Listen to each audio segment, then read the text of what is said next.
Hello friends, welcome back to my channel. Hope you all are keeping safe. This side Bhavna, I am chartered accountant by profession.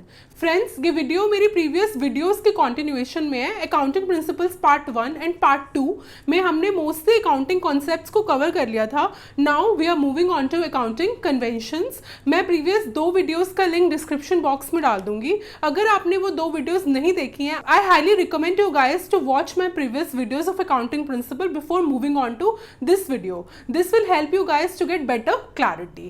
Now let's start. Okay friends, let's start. Before moving on to accounting convention, हम समझते हैं convention क्या होता है. Convention का क्या मतलब है? गूगल करोगे ना अगर कन्वेंशन तो आपको ये लिखा हुआ मिलेगा, the way something is usually done. क्या मतलब है इसका? मतलब कि एक तरीका यूजुअली काम करने का. फॉर एग्जाम्पल, सुबह उठ के फर्स्ट मील लेने से पहले आप लोग क्या करते हो? ब्रश करते हो, स्कूल जाते हो, टीचर को देखते ही क्या कहते हो? टीचर को गुड मॉर्निंग, गुड आफ्टरनून. या फिर अगर क्लास में ऑलरेडी सब स्टूडेंट्स बैठे हुए हैं और टीचर भी है और आप लेट हो गए हो तो एंटर करने से पहले क्या कहते हो? मे आई कम इन मैम. या फिर अगर आपको पानी पीने जाना है या वॉशरूम जाना है तो पूछते हो ma'am may I go to washroom, may I drink water. या फिर जैसे ही आप घर वापस आते हो अपनी यूनिफॉर्म को चेंज करते हो और फिर फर्दर अपने काम करते हो. या फिर आप स्कूल में गए, आपने टीचर को गुड मॉर्निंग या गुड आफ्टरनून नहीं किया, टीचर ने बोला चलो चलो आज मैं तुम्हें जेल लेके जाती हूँ. ऐसा नहीं होता, राइट? लेकिन ये क्या है? ये कस्टम्स है. क्या आप किसे कह सकते हो? कस्टम्स हैं. या फिर इसे आप क्या कह सकते हो? ट्रेडिशंस है. ट्रेडिशंस है मतलब कि कस्टम, ट्रेडिशन जो कि जनरली एक्सेप्टेड है बाय सोसाइटी. मतलब कि एक ऐसा कस्टम है, एक ऐसा तरीका है जो सब एक्सेप्ट करते हैं. आप एक्सेप्ट करते हो, आपके सारे फ्रेंड्स एक्सेप्ट करते हैं, आपके पेरेंट्स एक्सेप्ट करते हैं, सोसाइटी में जितने भी लोग रहते हैं वो एक्सेप्ट करते हैं. तो वो क्या होता है? Convention. Now move on to accounting convention. Accounting convention क्या है? अकाउंटिंग कन्वेंशन भी तो एक कस्टम है, अकाउंटिंग कन्वेंशन भी तो एक ट्रेडिशन है जो कि जनरली एक्सेप्ट करते हैं. कौन? By accountants. अकाउंटिंग से रिलेटेड है तो अकाउंटेंट्स एक्सेप्ट करते हैं. अब ये अकाउंटिंग कन्वेंशन जो है ना, ये कोई रूल नहीं है. ये कोई रूल नहीं है कि आपने फॉलो नहीं किया तो आपको जेल भिजवा दिया जाएगा. जैसे ट्रैफिक रूल आप फॉलो नहीं करते, आपको क्या करते हैं? जेल भिजवा देते हैं. लेकिन ये एक कस्टम है, ये एक कस्टम है, एक ट्रेडिशन है जो कि जनरली एक्सेप्ट किया जाता है बाय अकाउंटेंट. मतलब कि पूरे ग्लोब में जितने भी अकाउंटेंट्स होंगे, जो भी फाइनेंशियल स्टेटमेंट्स प्रिपेयर कर रहे होंगे, वो इन अकाउंटिंग कन्वेंशन को फॉलो करेंगे. ऑफ कोर्स रूल नहीं है तो फिर इसको हर कोई अपनी जजमेंट से चेंज कर सकता है. अगर मुझे लग रहा है कि नहीं अकाउंटिंग कन्वेंशन को इस तरीके से फॉलो करना चाहिए तो मैं उस तरीके से फॉलो कर लूंगी. लेकिन ये क्या है? एक गाइडलाइन है जो कि हमें बताती है कि हमें किस तरीके से अपने अकाउंट्स को प्रिपेयर करना चाहिए. As against accounting concepts, accounting concepts जो थे ना वो रूल्स थे जो कि हर बिजनेस को फॉलो करने जरूरी थे. अब business entity concept, money measurement concept, going concern concept, accounting period concept या मैनी अदर कॉन्सेप्ट, ये सारे कॉन्सेप्ट हर बिजनेस को फॉलो करने बहुत जरूरी थे. वो अपने फाइनेंशियल स्टेटमेंट को बनाता था तो हम ये मान लेते थे कि उसने फाइनेंशियल स्टेटमेंट्स को, उन कॉन्सेप्ट्स को, उन रूल्स को फॉलो करके बनाया है. लेकिन अकाउंटिंग कन्वेंशन रूल नहीं है, लेकिन ये क्या है? कस्टम है, ट्रेडिशन है जो कि सारे अकाउंटेंट्स फॉलो करते हैं, गाइडलाइंस हैं. अब ये हर अकाउंटेंट ना अपने तरीके से मॉडिफाई कर सकता है. इसको मैं आपको आगे फर्दर बताऊंगी जब हम एग्जांपल्स लेंगे. नाउ इसको हम लिंक करते हैं अकाउंटिंग प्रिंसिपल की डेफिनेशन से, गैप से. अगर आपको अकाउंटिंग प्रिंसिपल पता है, आपको पता है गैप क्या होता है, आपको अकाउंटिंग कॉन्सेप्ट पता है, तो फिर आपको ये अकाउंटिंग कन्वेंशन को उससे लिंक करना बहुत ईजी हो जाएगा. Okay friends, let's move on. Now हम अकाउंटिंग कन्वेंशन को लिंक करते हैं अकाउंटिंग प्रिंसिपल से एंड गैप से. गाइस अकाउंटिंग प्रिंसिपल की डेफिनेशन याद है? इस वीडियो को पॉज करो और रिमेंबर करो, अपने नोट्स खोलो, अकाउंटिंग प्रिंसिपल की डेफिनेशन को रिमेंबर करो. जब हम उसे लिंक करेंगे तो आपको बेटर क्लैरिटी होगी कि अकाउंटिंग कन्वेंशन अकाउंटिंग प्रिंसिपल वाले चैप्टर में कहाँ पर आया था और कैसे ये इंपॉर्टेंट है. Now let's move on. Okay friends, now move on. इस स्लाइड में हम अकाउंटिंग प्रिंसिपल्स और अकाउंटिंग कन्वेंशन को लिंक करेंगे। गाइस, ये स्लाइड उसको बेटर समझ आएगी जिसने मेरी अकाउंटिंग प्रिंसिपल्स का पार्ट 1 देखा है। अगर आपने नहीं देखा है तो आई रिक्वेस्ट यू, इस वीडियो के बाद आप उस पार्ट को देख लेना, देन फिर से एक बार ये स्लाइड देख लेना, आपको क्लियर हो जाएगा।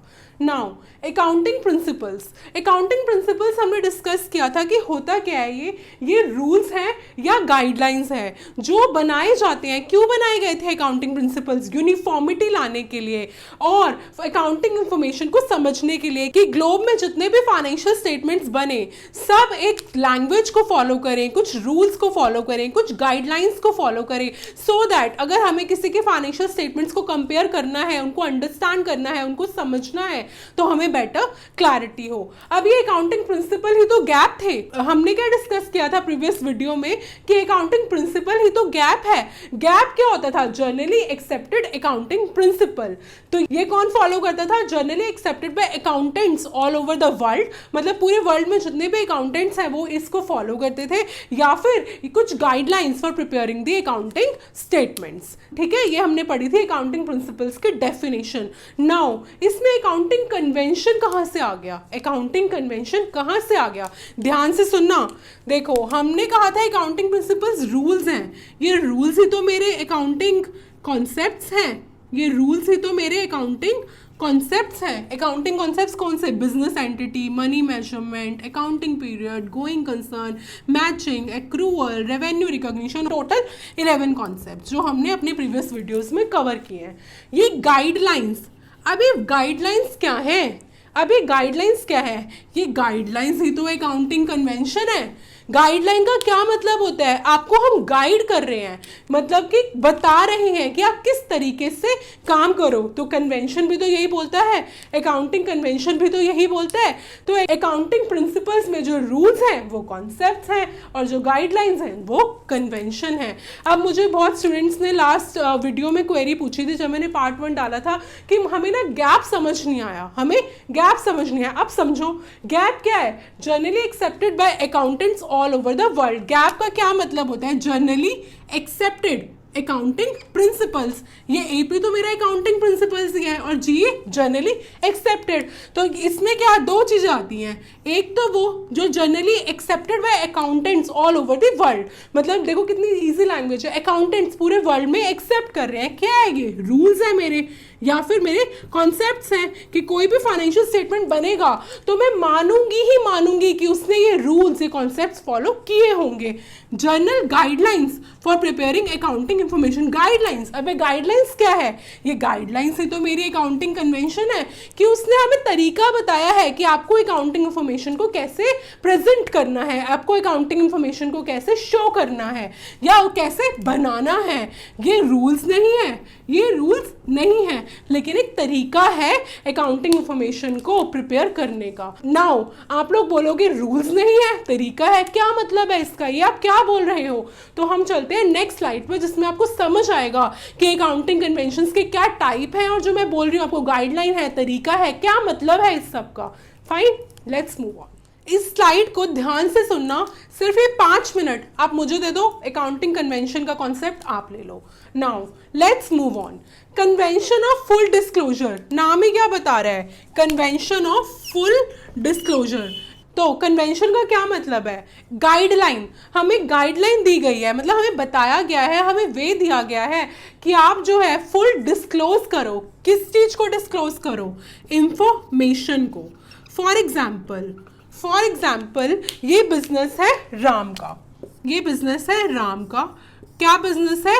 मास्क मैन्युफैक्चरिंग का इसका बिजनेस है, ये बनाता है मास्क। ठीक है, इसको, इस बिजनेस को लोन दिया अमर ने, इस बिजनेस को लोन दिया अकबर ने, इस बिजनेस को मटेरियल मतलब क्लोथ दिया एंथनी ने मास्क को बनाने के लिए। कौन है? अमर, ये है अकबर और ये है एंथनी। ठीक है, नाउ राम का क्या है? ये बिजनेस, इसमें इंटरेस्टेड है अमर, इसमें इंटरेस्टेड है अकबर, इसमें इंटरेस्टेड है एंथनी। क्यों? क्योंकि इन्होंने इस बिजनेस से लेना है पैसा जो इन्होंने इसे दिया है, या फिर इसने क्या दिया है? इसने दिया है मटेरियल, इसने उससे मटेरियल के बदले में पैसे लेने हैं। या फिर गवर्नमेंट, अगर बिजनेस ने प्रॉफिट अर्न करा तो बिजनेस क्या देगा, गवर्नमेंट को टैक्स देगा।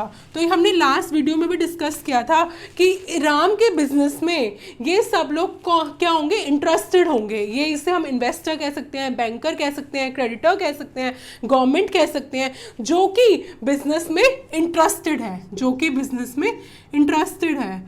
अब फॉर एग्जाम्पल इस बिजनेस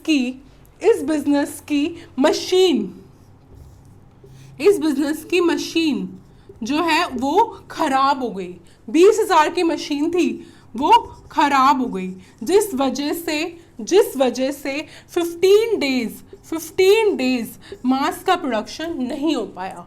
15 डेज मास्क का प्रोडक्शन नहीं हो पाया, इस मशीनरी की रिपेयरिंग में टाइम लग गया। अब राम का जो बिजनेस है, इस बिजनेस को ये क्या है, ये एक इंफॉर्मेशन है, ये इंफॉर्मेशन अमर को, अकबर को, एंथनी को बताना जरूरी नहीं है क्या? जरूरी है। क्यों? क्योंकि यार बहुत बड़ी बात है, मशीन खराब होने की वजह से 15 दिन प्रोडक्शन नहीं हो पाई।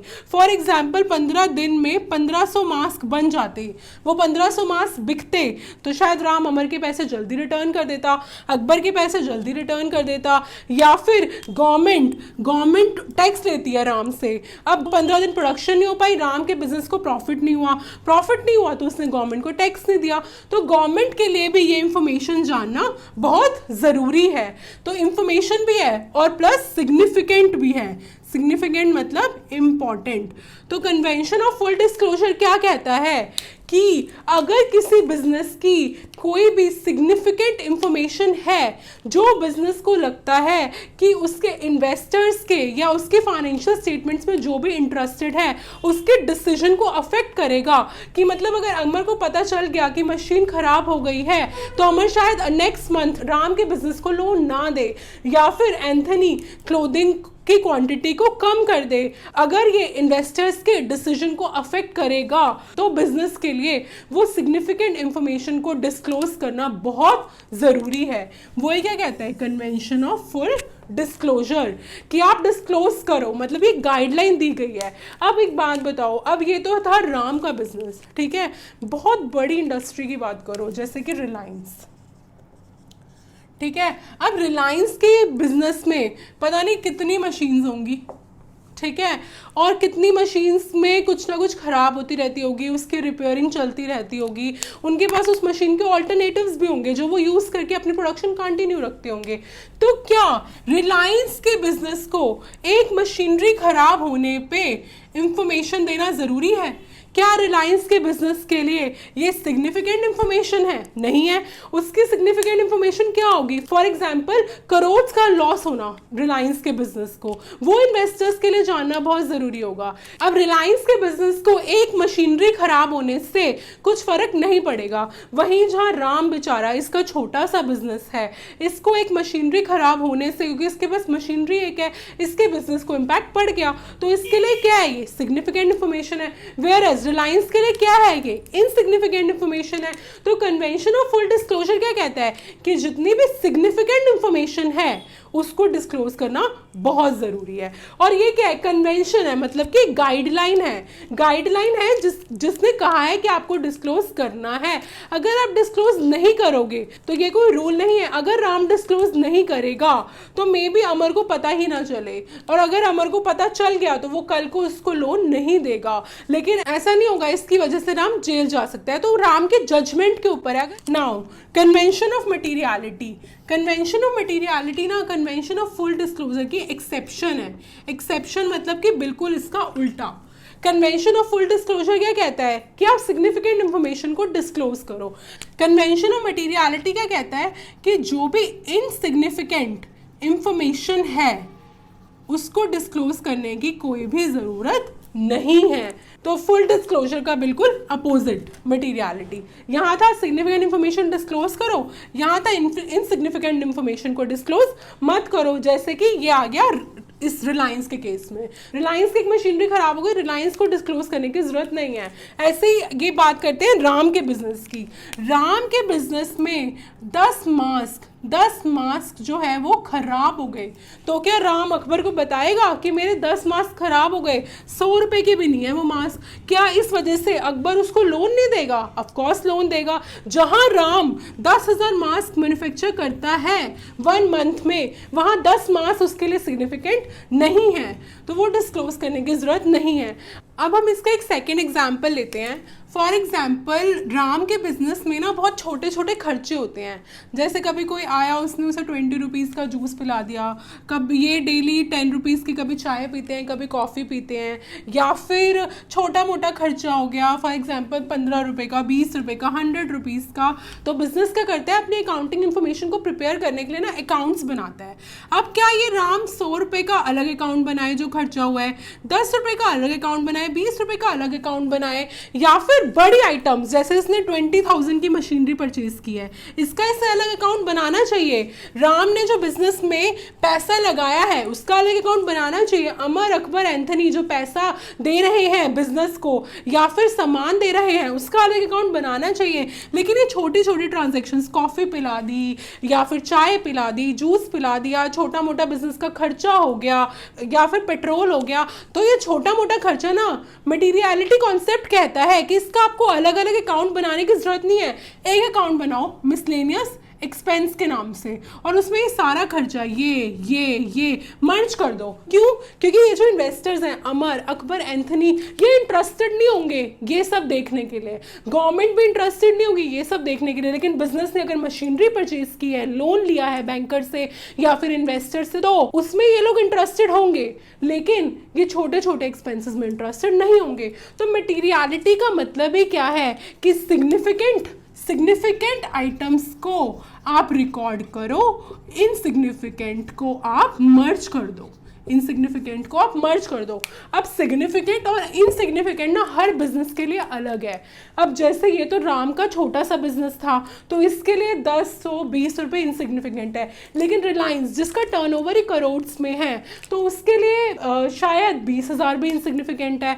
अब रिलायंस के बिजनेस में फॉर एग्जाम्पल 20,000 रुपीज़ का प्रिंटर चोरी हो जाता है, तो रिलायंस जो है वो अलग से डिस्क्लोज नहीं करेगा उसको। लेकिन वहीं राम के बिजनेस में 20,000 की मशीनरी खराब हो जाती है, तो उसको अलग से डिस्क्लोज करने की जरूरत है। तो यहाँ पे ना अकाउंटेंट की जजमेंट आती है कि क्या मटेरियल है, क्या सिग्निफिकेंट है, क्या डिस्क्लोज करना चाहिए, किसको मर्ज करना चाहिए। तो हमें ना गाइडलाइंस मिली हैं कि हमें किस तरीके से अपनी अकाउंटिंग इंफॉर्मेशन को प्रिपेयर करना चाहिए। कि कोई हार्ड एंड फास्ट रूल नहीं है कि बिजनेस को ये सब फॉलो करना ही करना है। अकाउंटेंट अपनी जजमेंट के बेसिस पे फुल डिस्क्लोजर का कन्वेंशन और मटीरियलिटी का कन्वेंशन लगा सकते हैं, वेयर एज रूल्स के केस में ऐसा नहीं था। अगर बिजनेस एंटिटी कॉन्सेप्ट है, हर बिजनेस फॉलो करेगा। अकाउंटिंग पीरियड कॉन्सेप्ट है, हर बिजनेस फॉलो करेगा। मैचिंग कॉन्सेप्ट है, हर बिजनेस फॉलो करेगा। कोई जजमेंट नहीं लगानी, उसमें रूल है, आपको फॉलो करना है। लेकिन ये क्या है, गाइडलाइंस है जहां पे आपको अपनी जजमेंट को लगाना है और उस अकॉर्डिंग फाइनेंशियल इंफॉर्मेशन को डिस्क्लोज करना है। मटीरियलिटी इमटीरियलिटी आपको खुद से डिसाइड करनी है। फाइन, लास्ट कन्वेंशन पे भी चलते हैं, जो है कंजर्वेटिज्म या फिर प्रूडेंस। ये पता है, ये कन्वेंशन पता है क्या कहता है? बहुत सिंपल है। ये कहता है कि अगर आपका प्रॉफिट आपको लग रहा है कि होगा, लग रहा है कि आपको प्रॉफिट होगा, तो भैया उसको भूल जाओ। और अगर आपको लग रहा है कि लॉस होगा, तो उसको जो है आप सबको बताओ और उसका बुक्स में प्रोविजन भी बनाओ। आप फॉर एग्जाम्पल आप आज लॉटरी लेकर आए, कल वो लॉटरी ड्रॉ होगी, आपको लग रहा है कि आप जीत जाओगे, तो क्या आज से आप बैंड बाजा बजाना शुरू कर दोगे या फिर जब जीतोगे तब बैंड बाजा बजाओगे? और अगर फॉर एग्जाम्पल आप लग रहा है कि कोई लॉस होगा, मतलब आपने अपने फ्रेंड को कुछ पैसे दिए या फिर फ्रेंड को कुछ सामान दिया और आपको लग रहा है यार ये मुझे पैसे नहीं देगा, उसने बोला था मैं कल तक दे दूंगा लेकिन 5-6 दिन हो गए नहीं दे रहा मुझे पैसे, तो आप क्या करोगे? आप उसके लिए अपसेट हो जाओगे, सैड हो जाओगे आज की डेट में। लेकिन अगर आपको प्रॉफिट हो रहा है तो आज की डेट में आप इतनी खुशी से बैंड बाजे नहीं बजवाओगे। और अगर आपको लग रहा है कि लॉस हो रहा है तो आप अपने बाकी 3-4 दोस्तों को भी बताओगे कि यार इसको मत देना कुछ सामान या पैसे, क्योंकि ये रिटर्न नहीं करता। तो तो यही कहता है कन्वेंशन ऑफ कंजर्वेटिज्म या प्रूडेंस, मतलब कि कंजर्व रहो आप। अगर आपको लग रहा है कि प्रॉफिट होगा भूल जाओ, लेकिन अगर आपको लग रहा है कि लॉस होगा तो उसका प्रोविजन बना लो बिजनेस में। इसके एग्जांपल्स को हम फर्दर डिस्कस करते हैं जब हम इसके स्लाइड पे आएंगे। ओके फ्रेंड्स, ये तीनों ही मेन कन्वेंशन है जिसको हम थोड़ा सा डिटेल में और स्टडी कर लेते हैं, but in on an average crux यही है। डिटेल में बस मैं आपको डेफिनेशन लिखवा दूंगी और थोड़े एग्जांपल्स बता दूंगी, लेकिन आपका अकाउंटिंग कन्वेंशन का टॉपिक बिल्कुल खत्म हो गया and it's very easy. Let's move on to first convention, convention of full disclosure. Okay friends, जल्दी से definition and examples go through कर लेते हैं। कन्वेंशन ऑफ फुल डिस्क्लोजर क्या कहता था ये? All significant information should be completely disclosed। कौन सी इंफॉर्मेशन? सिग्निफिकेंट। अब सिग्निफिकेंट इंफॉर्मेशन का क्या मतलब है? एनी इंफॉर्मेशन, कुछ भी जानकारी which is of material interest. Material interest का क्या मतलब है? कि जो इंपॉर्टेंट है। अभी आप मटीरियल इंटरेस्ट को समझो, इंपॉर्टेंट किसके लिए? To the users of financial statements. अब हमने ये पहले भी डिस्कस किया हुआ है। यूजर्स कौन है? ऑनर, बैंकर, इन्वेस्टर, गवर्नमेंट, जो भी फाइनेंशियल स्टेटमेंट्स में इंटरेस्टेड है। ऑनर क्यों है? पैसा लगाया, प्रॉफिट चाहिए। बैंकर क्यों है? लोन दिया है, इंटरेस्ट के साथ तभी वापस मिलेगा। इन्वेस्टर सेम, पैसा लगाया है। गवर्नमेंट क्यों है? टैक्स चाहिए। तो ये लोग इंटरेस्टेड हैं फाइनेंशियल स्टेटमेंट में। इनको जो भी इंपॉर्टेंट लग सकता है, मतलब अकाउंटेंट को ये जजमेंट कॉल लेनी पड़ेगी कि इनके लिए, यूजर्स के लिए क्या इंपॉर्टेंट है, वो इंफॉर्मेशन क्या है? सिग्निफिकेंट है और उसको डिस्क्लोज करना बहुत जरूरी है। Example, claim of big suit pending in court of law. For example, Ram का बिजनेस है मास्क मैन्युफैक्चरिंग का। उसने 10,000 मास्क रहीम को बेच दिए। अब रहीम ने मास्क खरीदे, उनको यूज करा, उनको वॉश करने के बाद रहीम ने बोला कि ये तो खराब हो रहे हैं। वो गया राम के पास। राम ने बोला कि ये मास्क डिस्पोजेबल है, बट रहीम ने कहा कि यार मेरे को थोड़ी पता था डिस्पोजेबल है, मैंने तो खरीदे थे कि मैं इनको रेगुलर यूज करूंगा। तो राम ने बोला कि यार ये तो डिस्पोजेबल मास्क ही थे। तो रहीम ने बोला नहीं यार, तू ना मुझे पैसा रिटर्न कर दे, क्योंकि मैं यार 10 रुपए एक डिस्पोजेबल मास्क के तो नहीं दे सकता। राम ने कहा यार मैं क्यों वापस कर दूं? मैं तो वापस नहीं कर रहा, तेरे को जो करना है कर ले। रहीम चला गया कोर्ट के पास कि मुझे राम से पैसे दिलाओ। तो रहीम ने कोर्ट में केस फाइल कर दिया। अब राम के बिजनेस को ये इंफॉर्मेशन डिस्क्लोज करना जरूरी है कि नहीं है? अगर केस बहुत बड़ा है, 10,000 मास्क का, 15,000 मास्क, राम की तो सेल ही इतनी है तो डिस्क्लोज करना जरूरी है। लेकिन अगर केस सिर्फ 10 मास्क का है या 100 मास्क का है तो वो डिस्क्लोज ना करे। तो claim of a big suit या case pending in a court of law. Next, change in the method of depreciation. ये हमने पहले भी डिस्कस किया हुआ है। डेप्रिसिएशन का मेथड, डेप्रिसिएशन क्या होता है कि मशीन अगर मैंने खरीदी है वो 5 साल चलेगी तो बुक्स में भी मैं उसका खर्चा 5 ईयर्स में डिवाइड करूंगी। लेकिन अगर मुझे लगता है कि मुझे 7 ईयर्स में डिवाइड करना चाहिए तो फिर वो क्या है? Change in method of depreciation. अगर आपने ये मेथड चेंज करा है ड्यूरिंग द ईयर तो आप इसको डिस्क्लोज करो। Next, repair of major asset going on leading to delay in production. ये हम डिस्कस कर चुके हैं। राम के बिजनेस का मेजर एसेट मशीन की रिपेयर चल रही थी, इस वजह से प्रोडक्शन डिले हो रहा था, तो उसको ये डिस्क्लोज करना बहुत ज़रूरी है। या फिर कोई भी सिग्निफिकेंट इंफॉर्मेशन जो बिजनेस को लगता है कि इसको डिस्क्लोज करना ज़रूरी है तो बिजनेस को डिस्क्लोज ज़रूर करनी चाहिए। Move on to next concept. Okay friends, let's move on to next convention, convention of materiality.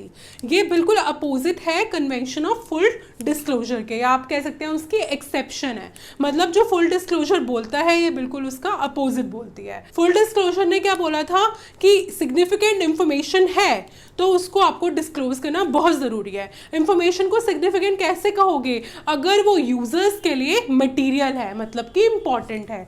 इसने क्या बोला? Items having insignificant effect or being irrelevant to users के लिए इररेलेवेंट है, मतलब उनको इससे कोई फर्क नहीं पड़ता, या इनसिग्निफिकेंट अफेक्ट है तो हम उसको डिस्क्लोज नहीं करेंगे। Need not to be disclosed. इसने क्या बोला? Items having insignificant effect or being irrelevant to user, मतलब यूजर्स को फर्क नहीं पड़ता या फिर उनके लिए इररेलेवेंट है कि यार 10 रुपये, 20 रुपये, 100 रुपये, 1000 रुपये, बड़े बिजनेस के लिए यही 10,000 रुपये। तो ये किसको देखना है? अकाउंटेंट को। इन मतलब मटीरियलिटी ना जजमेंट है, जजमेंट किसकी? अकाउंटेंट की।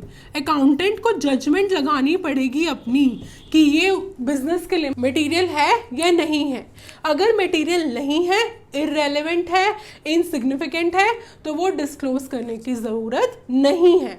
इसके क्या एग्जांपल्स हैं, जैसे कि स्मॉल टूल्स, मतलब छोटे छोटे जो टूल्स होते हैं, जिससे फॉर एग्जांपल एक ट्रैक्टर है, ठीक है, जेसीबी कंपनी क्या बनाती है, ट्रैक्टर बनाती है। अब वो ट्रैक्टर बनाने के लिए छोटे छोटे टूल्स यूज़ करती है, वो उसके लिए बहुत इररेलेवेंट हो गया। उसने एक अकाउंट बनाया, उसमें सारे टूल्स डाल दिए, लेकिन एक छोटा बिजनेस जो बनाई वो टूल्स रहा है, उसके लिए तो वो बहुत इंपॉर्टेंट हो गए ना, वो उनको मर्ज नहीं कर सकता ना, उसके वो अलग अलग अकाउंट्स बनाएगा।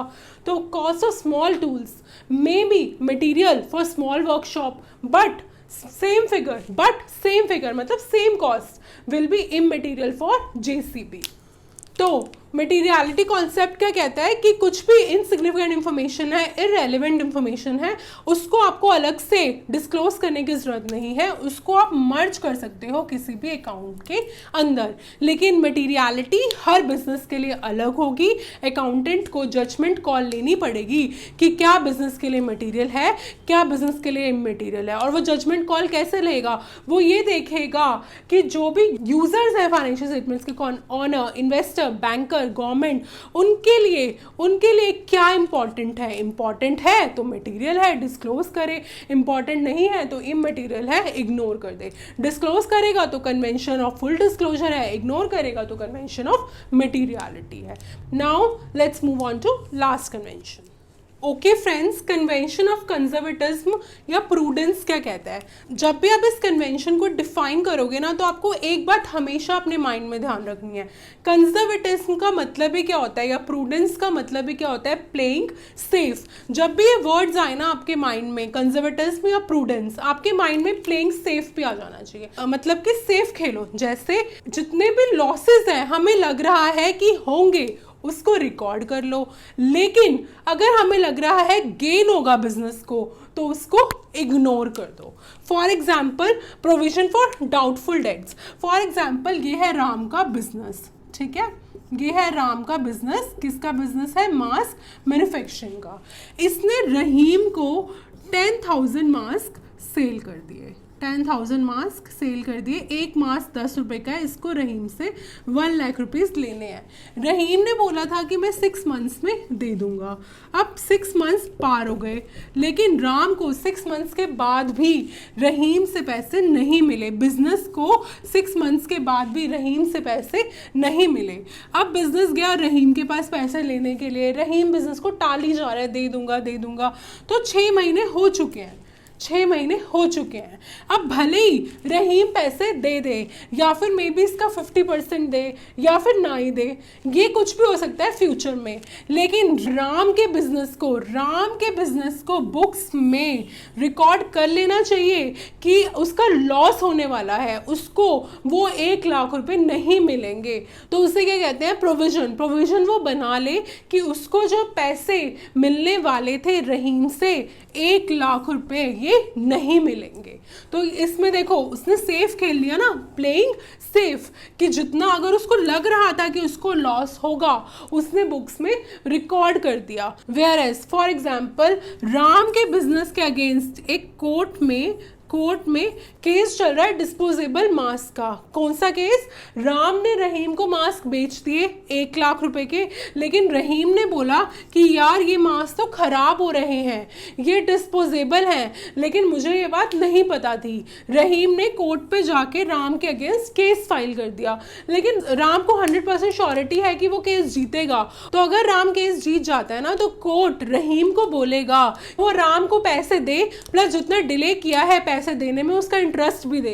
तो क्या राम खुशी से अभी ही रिकॉर्ड कर ले कि मुझे इंटरेस्ट का गेन होगा? नहीं, इसको हमें करना है इग्नोर। वेयर एज जितने भी लॉसेस हैं जो हमें लग रहा है होंगे, उसको हमें करना है record. Very simple. Okay friends, thank you so much for listening so calmly. इसके साथ हमारा अकाउंटिंग कन्वेंशंस, अकाउंटिंग प्रिंसिपल्स खत्म होता है।